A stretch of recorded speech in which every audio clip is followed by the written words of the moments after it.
আবু জেহেলকে দুনিয়া থেকে বিদায় করেছিলেন এরকম ছাত্র দিয়ে, যুবক ছাত্রদের দিকে দুনিয়া থেকে বিদায় করছিলেন। সেই ছাত্র দুইটার নাম কি? মাজার, মুআওয়াজ। নবীজির কেবল ছোট্ট ছাত্র দুইজন সাহাবী। সুবহানাল্লাহ বললেন না? তারা নবীজির ছাত্র ছিলেন, সাহাবী ছিলেন, ছোট্ট মানুষ ছিলেন। নমরুদকে রব্বুল আলামিন জুতার বাড়ি আর মশার কামড় দিয়ে বিদায় করলেন। ফেরাউনকে লোহিত সাগরের পানিতে চুবাইয়া মারলেন। আবু জেহেলকে আল্লাহ রাব্বুল আলামিন আমার নবীর ছোট্ট দুইজন ছাত্রকে দিয়ে খেজুরের ডাল দিয়ে পিটায়া বালুতে শোয়া তাকে নাস্ত খাস্ত করে দুনিয়া থেকে বিদায় করে দিলেন। আর সর্বশেষ এই বাংলার জমিনে মুসলমান হয়ে মুসলমানদের ঘরে জন্মগ্রহণ করে বাংলাদেশকে নিজের বাবা বলে দাবি করে, বাংলাদেশ নাকি তার বাপের দেশ বলে স্বাধীন করতে, বাপের দেশ বলে দাবি করতে গিয়ে মুসলমানদের উপর এতটাই জুলুম অত্যাচার করেছে। আল্লাহ রাব্বুল আলামিন এই দেশের আলেম ওলামাদের ছাত্রদেরকে দিয়া এমন দুনিয়া থেকে এমন সাজা দিলেন, বাংলাদেশে নিজের জীবন বাঁচানোর জন্য বক্তব্য দিয়া শেষ বিদায়ের ভাষণ দেওয়ার পর্যন্ত সুযোগ পায় নাই, বিমানে চলে দিল্লিতে গিয়ে পালাইলো। জোরে কোন ঠিক কিনা? রাব্বুল আলামিন বলেন, ওয়ালা তাহসাবান্নাল্লাহা গাফিলান আম্মা ইয়া'মালুল যালিমুন। আল্লাহ পাক বলেন, তোমরা মনে করো না জালেমরা জুলুম করছে, সেই জুলুম সম্পর্কে আল্লাহ তাআলা অবগত নন। অবশ্যই রব্বুল আলামিন জালেমদের জুলুম সম্পর্কে অবগত আছেন। ইন্নামা ইউআখিরুহুম লিয়াউমিন তাশখাসু ফীহিল আবসার। কিন্তু রব্বুল আলামিন জালেমদেরকে একটু সুযোগ দেন, একটু রশিটা ঢিল দিয়ে দেন। জালেমরা যখন জুলুম করে আল্লাহ পাক একটু সময় দেন, দেখি বান্দা ফিরে আসে কিনা, দেখি সে তার ভুল বুঝতে পারে কিনা। সে যখন ভুল বোঝে না, সে যখন অন্যায় করতেই থাকে, আল্লাহ রাব্বুল আলামিন চূড়ান্তভাবে তাকে জুলুম করার সুযোগটা দিয়ে রাখেন। চূড়ান্ত জুলুমটা যখন করে ফেলে, আল্লাহর পক্ষ থেকে যখন পাকড়াও চলে আসে, আর আল্লাহর পাকড়াও যখন চলে আসে, তখন জালেম তার চক্ষু বিস্ফারিত হয়ে যায়। তখন সে ব্যক্তি, ওই জালেম, আর তখন তার চক্ষু বিস্ফারিত হয়ে যায়। সে আতঙ্কিত হয়ে পড়ে, পালাবার রাস্তা খুঁজতে থাকে। এখন সে প্রায়শ্চিত্ত করার চেষ্টা করতে থাকে, কিন্তু এমন সময় আল্লাহর আযাব যখন চলে আসে, তখন সে ব্যক্তি যতই চেষ্টা করুক না কেন আল্লাহর পাকড়াও থেকে আর ছাড় পায় না। মানুষ যখন পৃথিবীতে আসে, সুস্থতা আল্লাহর নিয়ামত, জান, মাল, ক্ষমতা, প্রভাব, প্রতিপত্তি সবকিছুর একমাত্র মালিককে বলুন তো? আল্লাহ। যখন পৃথিবীতে আমাদের গায়ে শক্তি থাকে, যখন একটা প্রভাব প্রতিপত্তির মালিক হই, তখন অনেক মানুষ, সবার কথা বলছি না, অবশ্যই মানুষের মধ্যে তো ভালো মানুষ আছেই, কিন্তু অনেক এমন আছে অধিকাংশই ক্ষমতাবান যারা, তার অধিকাংশ জালেম স্বৈরাচার হয়ে যায়, পৃথিবীর ভালো মানুষদের উপর জুলুম অত্যাচার করে। এরকম আছে না নয়? এই বাংলাদেশ দীর্ঘদিন জুলুম অত্যাচার চলেছে, ঠিক কিনা বলেন? সাধারণ মানুষের উপর স্বৈরাচারী চলেছে, জুলুম অত্যাচার চলেছে, কিন্তু রব্বুল আলামিন জালেমের শেষ পরিণতি ভালো করেন নাই। একটা প্রবাদ আছে, শেষ ভালো যার সব ভালো তার। এই জুলুমের উপরে আমি সংক্ষিপ্ত কিছু কথা বলবো। জালেম যারা হয়, জুলুম হলো তিন প্রকার। জুলুমুল আকবার, প্রথম জুলুম হলো আল্লাহর সাথে। আল্লাহর সাথে জুলুম হলো আল্লাহর সাথে শিরিক করা। আল্লাহ শিরিককে পছন্দ করেন না। দুই নম্বর জুলুম হলো মানুষের উপর জুলুম করে। এই জুলুমকেও আল্লাহ রাব্বুল আলামিন ক্ষমা করেন না যতক্ষণ মাজলুম আপনাকে ক্ষমা না করবে। তিন নম্বর জুলুম হলো নফসের উপরে জুলুম করা। আমার নফসকে আল্লাহ রাব্বুল আলামিন ভালো করার জন্য নফসে আম্মারাও আছে, নফসে মুতমাইন্নাও আছে, নফসে লাওয়ামা আছে। এই নফসকে নিয়ন্ত্রণ করা। একটা নফস আপনাকে ভালো কাজের জন্য উৎসাহিত করে, আর একটা নফস আপনাকে খারাপ কাজের জন্য উৎসাহিত করে। কিন্তু আমরা ভালো নফসটাকে যখন অন্যায় কাজ করি, তখন ভালো নফসকে আমরা জুলুম করে খারাপ নফসকে প্রাধান্য দিই, তখন খারাপ কাজটা করি, ঠিক কিনা বলেন? এটা হলো নফসের উপর জুলুম করা। এই জুলুমের ভেতর থেকে আমরা মানুষের উপর জুলুম করা, সেটার উপরে কথা বলতে চাই। এই বাংলাদেশ দীর্ঘ 16টি বছর প্রায় মানুষ এক কঠিন জুলুম অত্যাচারের ভিতর দিয়ে গেছে, ঠিক কিনা বলেন? মানুষকে নিরপরাধ মানুষদেরকে হত্যা করা হয়েছে, গুম করা হয়েছে, খুন করা হয়েছে, জেল জরিমানা দেওয়া হয়েছে, মামলা হামলা দেওয়া হয়েছে, ঠিক কিনা? কিন্তু রব্বুল আলামিন জালেমের শেষ পরিণতি ভালো করেন নাই। আর জালেমরা যখন ক্ষমতা পায়, জালেমরা মনে করে যে আমরা যা করছি এগুলা বোধহয় আল্লাহ খবর রাখবেন না, কিন্তু আল্লাহ খবর রাখেন কিনা? আল্লাহর নবী বলেন,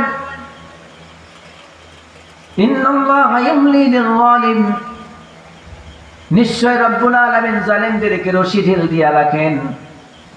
ফাইদা আখাযাহু লাম ইফলিতহু, কিন্তু রব্বুল আলামিন যখন জালেমকে ধরেন তখন আর ছাড় দেন না।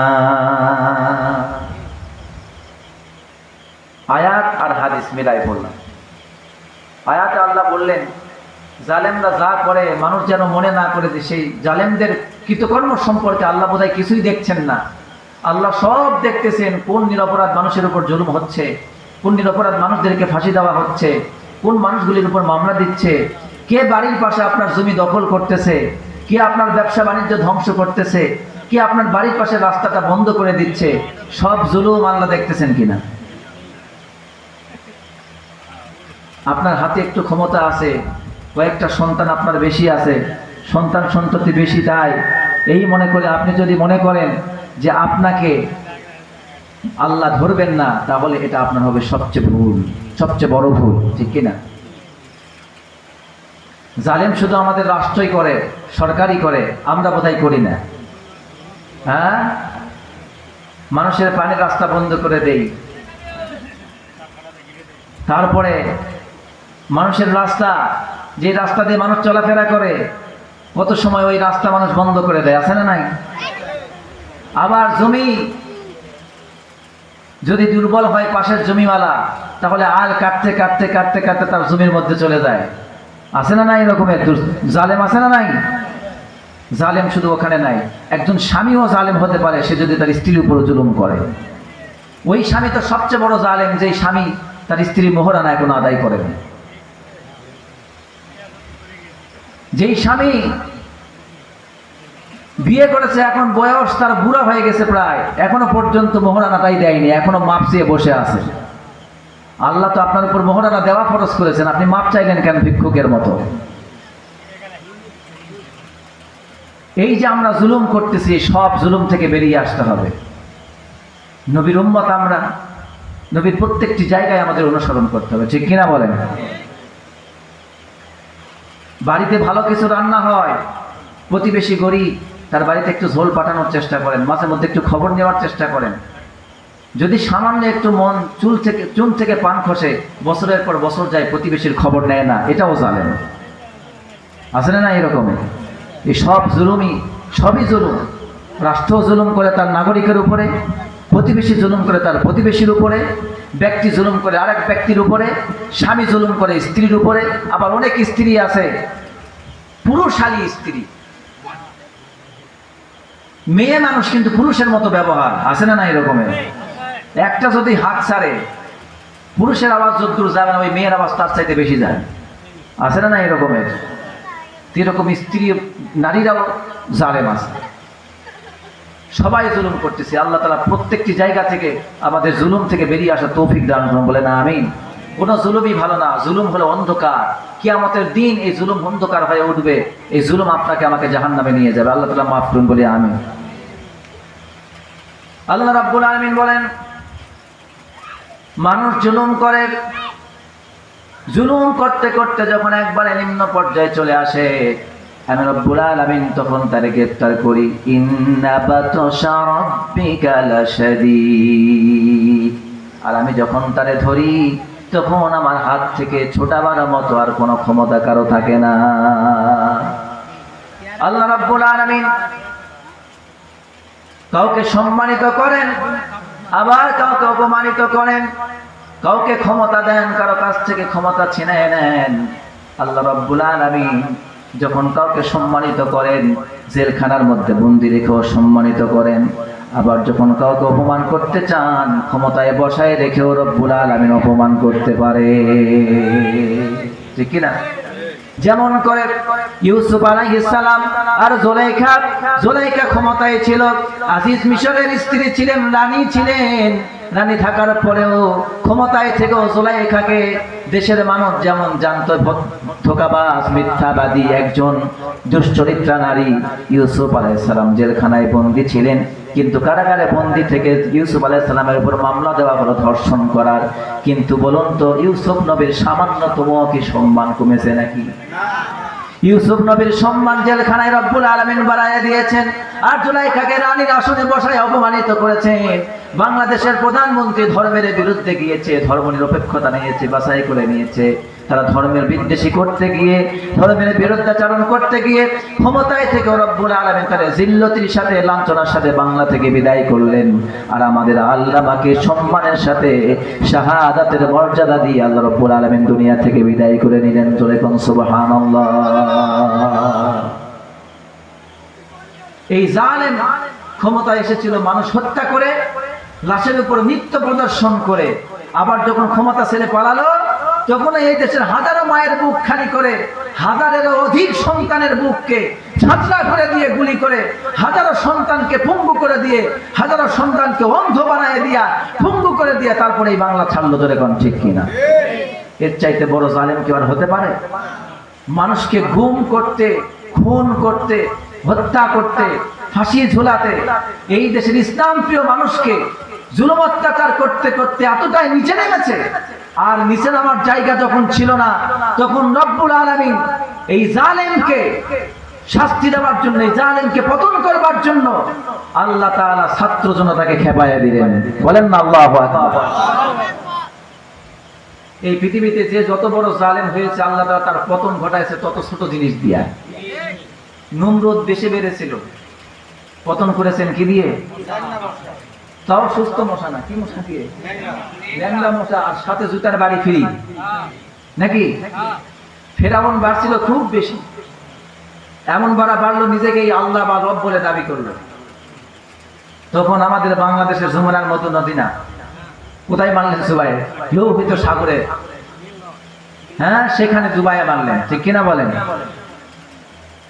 বেশি বাড়ছিল, আল্লাহ তাআলা পানিতে চুবাই দিয়ে বলেন, কেমন ইলা দেখি তো, পানিতে বাঁচা, নিজেকে বাঁচাও দেখি।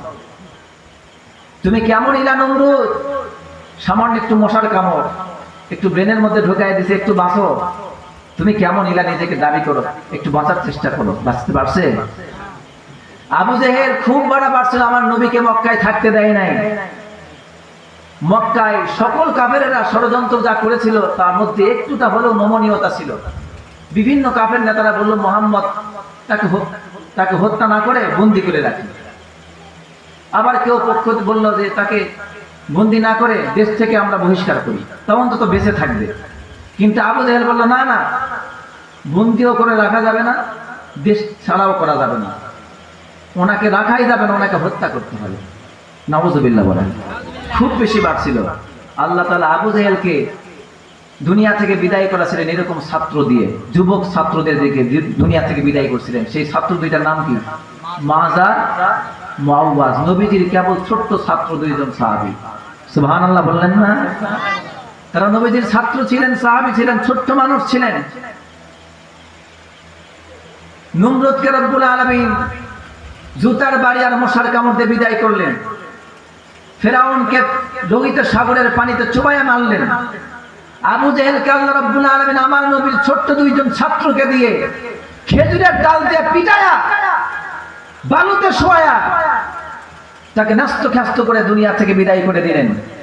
আর সর্বশেষ এই বাংলার জমিনে মুসলমান হয়ে, মুসলমানদের ঘরে জন্মগ্রহণ করে, বাংলাদেশকে নিজের বাবা বলে দাবি করে, বাংলাদেশ নাকি তার বাপের দেশ বলে স্বাধীন করতে, বাপের দেশ বলে দাবি করতে গিয়ে মুসলমানদের উপর এতটাই জুলুম অত্যাচার করেছে।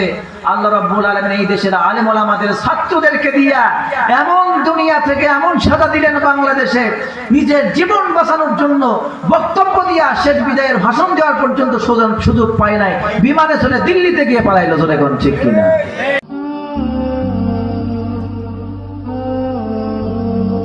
আল ইকরা টিভি।